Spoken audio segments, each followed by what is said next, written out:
가격이 예전보다 저렴해졌으니까 지금 물가도 올라갔고 뭐 금리도 높아져인 상태에서 사실 지갑이 얇아졌는데 소비를 그나마 어떻게 보면 할 수 있는 품목 중에 하나가 화장품이고.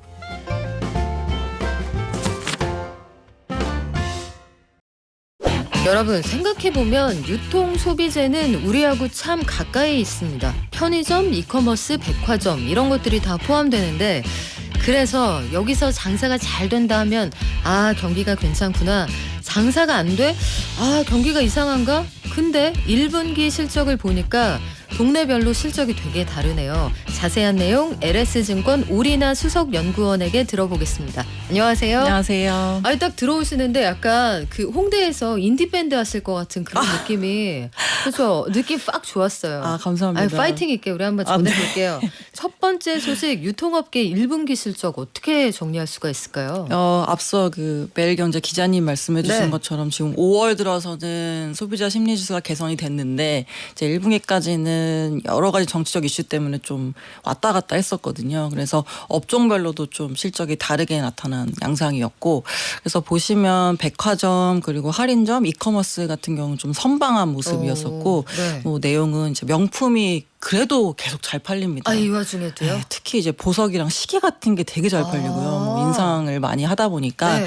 그리고 또 할인점은 경쟁이 완화가 되는 좀 안타까운 이슈가 있었죠, 업종에 어쨌든. 그리고 이커머스 같은 경우는 그동안에 코로나 전후로 해서 굉장히 많은 플랫폼들이 이커머스에 들어왔는데 뭐 네이버, 카카오 같은 대형 플랫폼들도 마찬가지고, 그래서 경쟁이 심화되었다가 다들 좀 적자를 못 견디고 안 하겠다라고 하는 업체들도 나오다 보니까 이런 비용 절감 하고 그런 내용들이 좀 빛을 발하면서 실적이 괜찮았고요.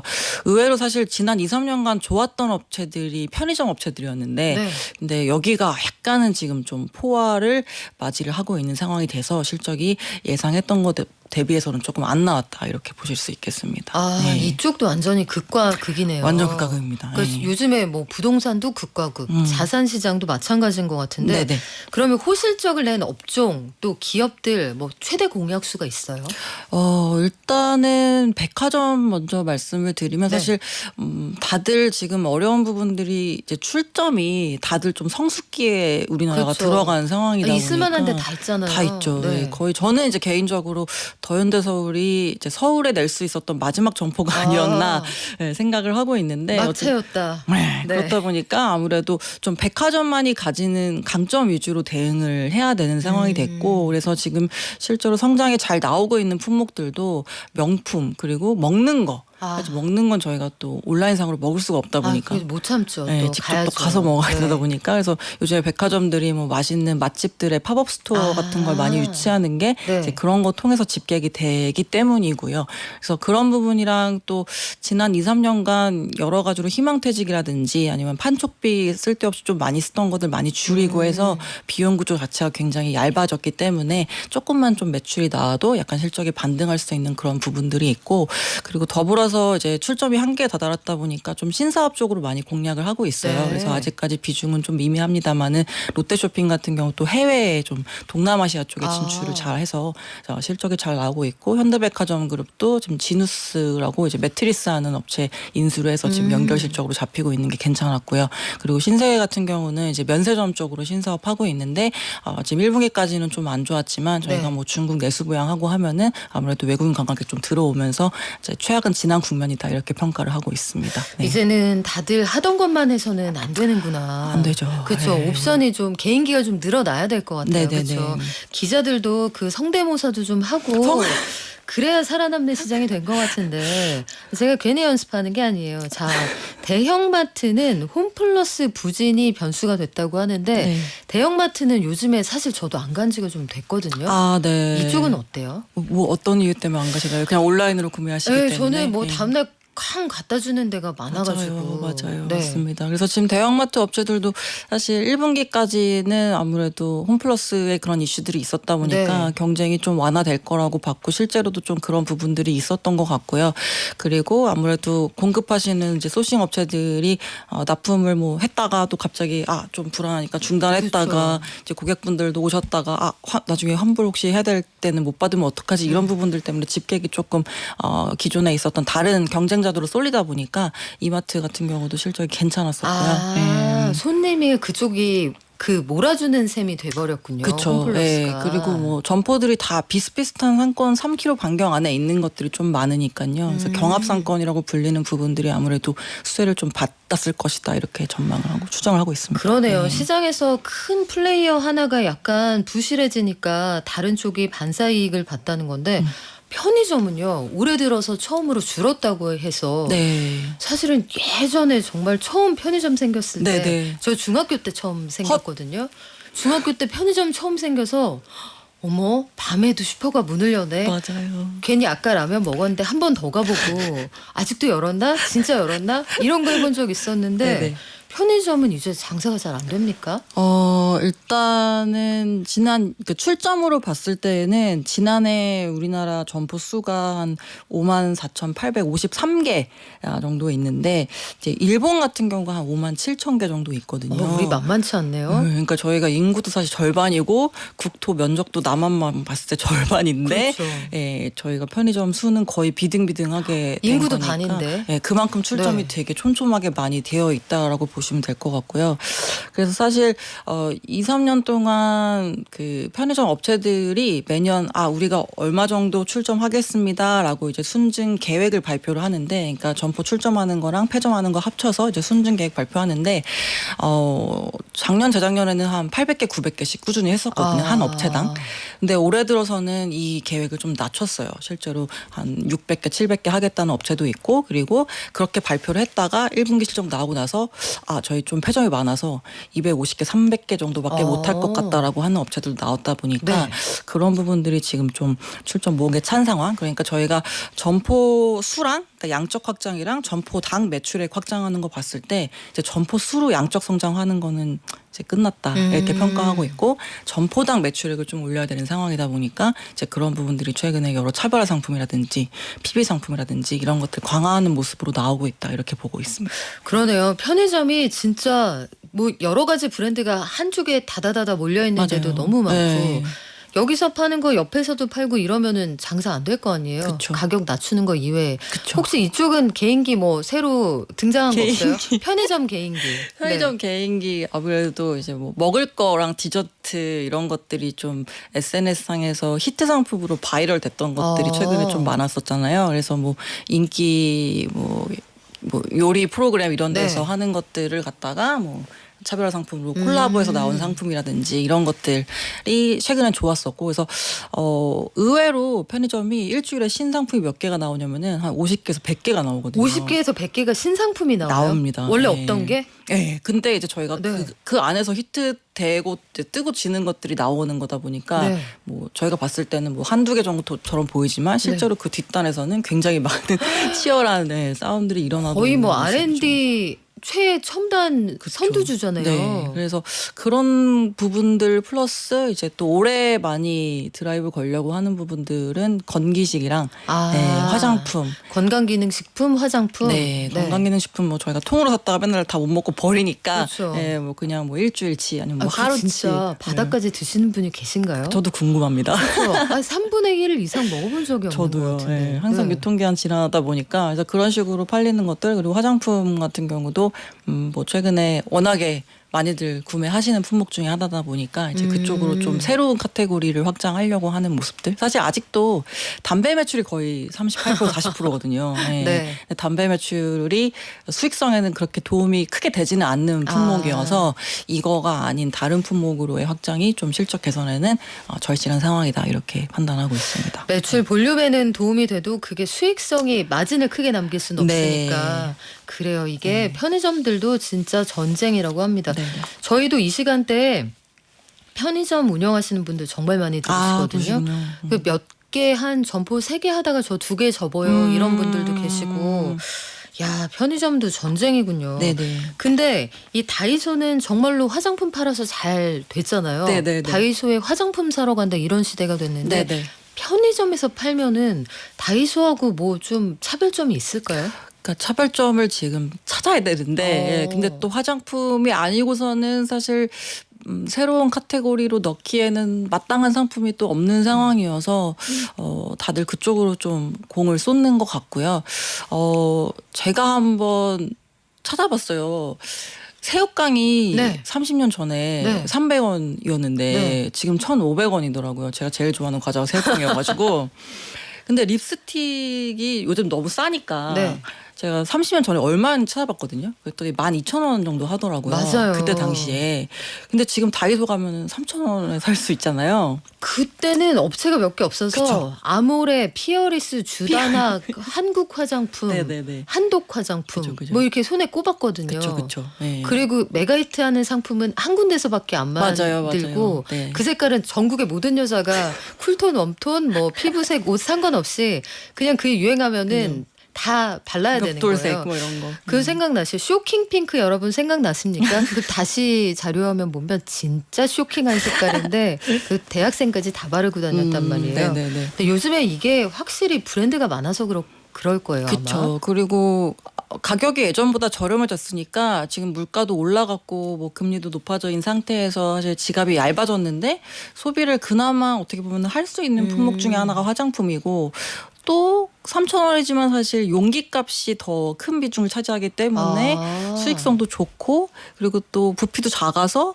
이 단위 면적당 나오는 매출 및 수익성도 훨씬 더 좋게 가져갈 수 있으니까 사실 편의점 뭐 그런 면적 이런 것들을 활용하기에 되게 좋은 품목 중에 하나인 거죠. 네. 그러네요. 지금 이게 한정돼 있는 매대를 플랫폼이라고 본다고 하면 네. 립스틱 10개 놓는 거나 그쵸. 우유 하나 갖다 놓는 거나 그쵸.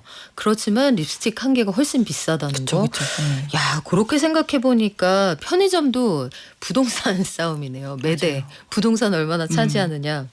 근데 컬리 얘기 오랜만에 좀 해볼게요. 네네. 상장하려다가 못하고 미국 간다고 했다가 국내로 돌리고 우여곡절이 좀 많았는데 1분기에 2015년 창립 후에 10년 만에 처음 흑자를 냈대요. 네. 그 사이에 장사가 잘 됐습니까? 그 사이에 장사가 잘 되고 있고요. 그리고 이제 말씀 주신 것처럼 사상 최초 영업이 흑자를 냈고 그리고 올해 1분기 실적 보시면 식품 쪽 판매도 굉장히 좋았고요. 그러니까 사실 코로나 이후에 굉장히 많은 게 바뀌었고 특히나 이제 나이 많으신 분들이 처음으로 어떻게 보면 온라인 식료품 주문을 해보시면서 이제 그쪽으로 넘어온 부분들도 일정 부분 작용했다 이렇게 판단을 하고 있습니다. 그래서 뷰티 쪽도 컬리가 2022년도 이제 하반기에 시작을 했는데 사실 처음에는 제가 생각하기로는 아무래도 좀 몸집을 키우기에는 화장품이 가장 좋은 품목이고 단가가 높고 뭐 앞서 편의점 저희 얘기했지만은 한정된 물류센터에 갖다 놓기에 또 이 단위 면적당 좋은 품목이 화장품이니까 이제 그쪽으로 확장을 시켜놨는데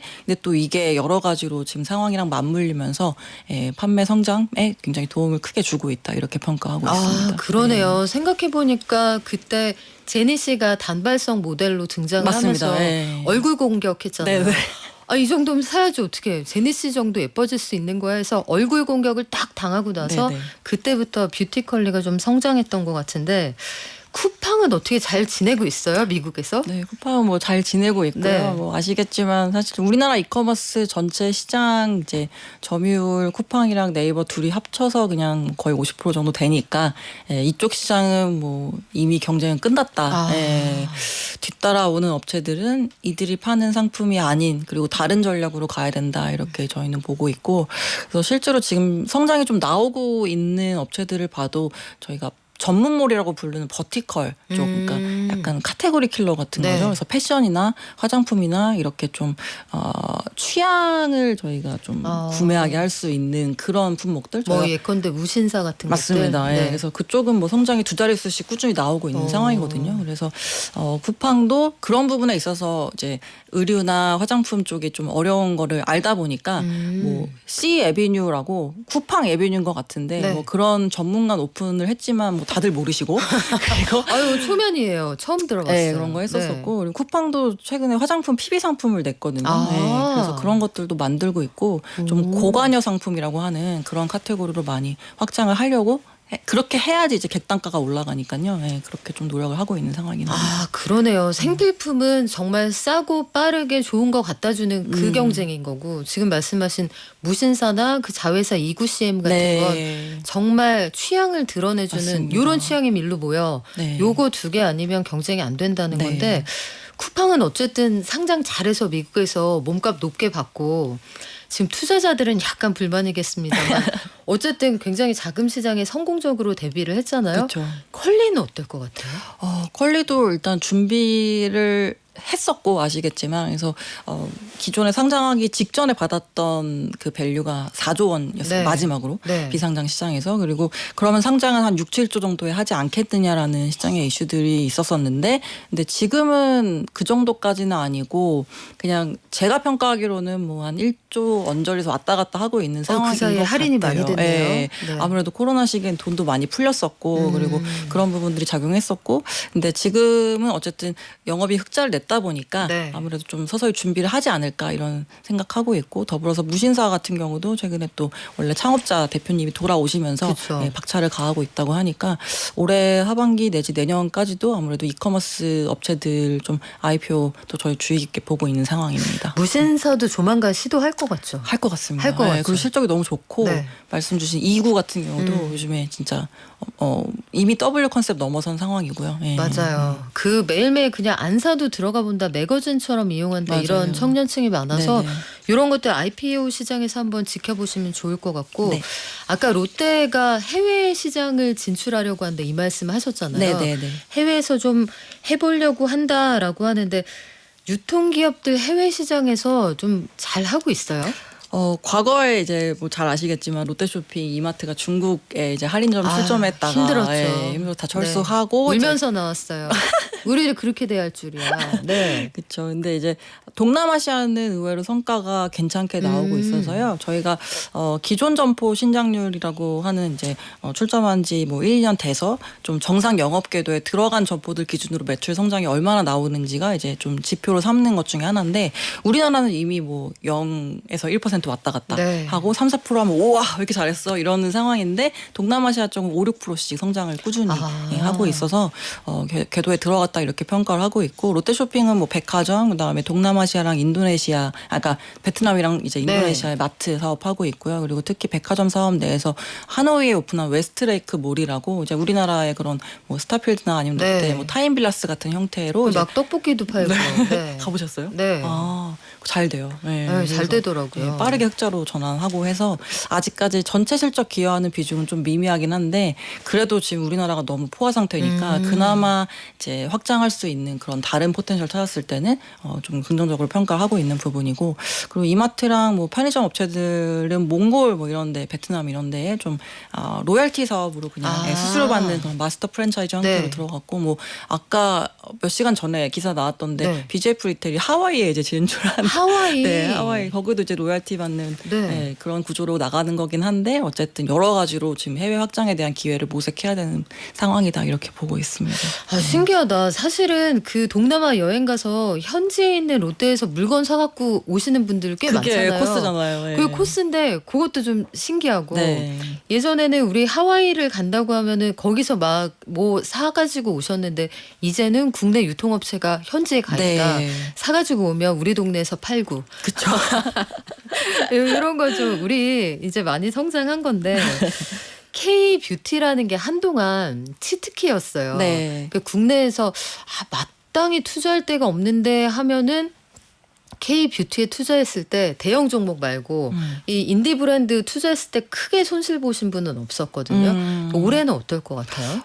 지금 제가 보고 있는 이 소비의 큰 흐름 중에 하나가 파편화 소비인데 아까 편의점 뭐 일주일에 신상 50개, 100개씩 나온다고 말씀드렸고 다이소가 신상이 한 달에 한 600개 나오거든요. 전쟁이구나. 네. 그만큼 너무 소비 주기가 짧아지고 있고 우와. 그냥 두바이 초콜릿 유행해서 편의점에 깔린다고 하면은 이미 그 유행은 지났고 나까지 뭐 먹었으면 이제 전 국민 다 먹은 다 먹고 거고 스웨덴 네. 젤로 넘어가고 이런 상황이 된 거죠. 아, 스웨덴 젤리가 요즘에 또 그래요? 그게 작년에 이제 두바이 초콜릿 다음이었는데 후발주자였어요. 예, 그것도 이제 뭐 끝났죠. 아, 저 또 단 걸 안 먹다 보니. 네. 그런 식으로 이제 화장품 같은 경우도 유행이 굉장히 빠르고 앞서 말씀드린 3,000원짜리로 가격이 떨어지다 보니까 더 잦게 소비할 수밖에 없는 그런 품목이 됐다 이렇게 보고 있어서 근데 또 이런 유행에 맞춰가지고 주식 투자를 하시기에는 상장된 종목이 잘 아시겠지만 인디 브랜드들은 별로 없고 너무 그쵸. 저기 딱히 어떻게 초이스를 해야 될지 그쵸. 고민이 돼요. 예, 그래서 오히려 뒷단에서 그걸 만들어주는 ODM 업체들은 저희가 좋게 보고 있고요. ODM이라 하면 한국콜마, 코스맥스 이런 회사들. 네, 맞습니다. 네. 네, 그래서 뭐 근데 그런 회사들이 비단 우리나라 브랜드 업체들뿐만 아니라 지금 글로벌 전체 그런 브랜드 업체들의 수요를 다 받아내고 있는 상황이어서 그쵸. 예, 제가 화장품 업종 본지 이제 한 13년 됐거든요. 근데 그때도 ODM 업체들 중국들이 다 따라잡을 것이다. 중국 업체들이 네. 연구원도 많이 뽑아왔고 이제 다 반도체처럼 따라잡을 것이다 했는데 10년 지났는데 여전히 탑3는 우리나라 코스맥스, 한국콜마 그리고 이태리, 인터코스 네, 이렇게거든요. 그래서 응, 아직 못 쫓아왔지롱. 네, 이응 이런 이어가지고 그래서 뭐가 됐든지 어쨌든 업황의 호조를 누릴 수 있는 거는 ODM 업체들이 그 흐름은 좀 더 잘 탈 수 있겠다 이렇게 보고 있습니다. 가슴이 웅장해지는데요. 인터코스 이탈리아에 있는 그 회사는 뭐 콜라겐팩 이런 걸로 되게 유명한 회사잖아요. 네네. 전통을 자랑하는. 그쵸, 예. 우리가 이제 유럽에 있는 그런 회사 양쪽 뺨을 다 때릴 수 있는 회사를 2개나 가지고 있는데 박유한님은 이런 의견 주시네요. 그래서일까요? 요즘은 편의점에서 마트 코너 확장해서 고기까지 살 수 있다고. 맞아요. 예. 근데 이렇게 해가지고 이제 장사가 얼마나 될 거냐, 요건 좀 지켜봐야 될 것 같은데 네. 사람들이 정말 이렇게 소비하는 패턴이 많이 바뀐 바뀌었죠.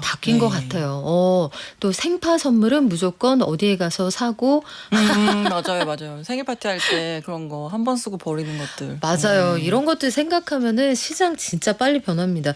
빨리 변하니까 자주 오셔야 될 것 같아요. 자주 불러주십시오. 네, 또 오십시오. 네. 지금까지 LS증권 오리나 수석 연구원과 함께했습니다. 고맙습니다. 감사합니다.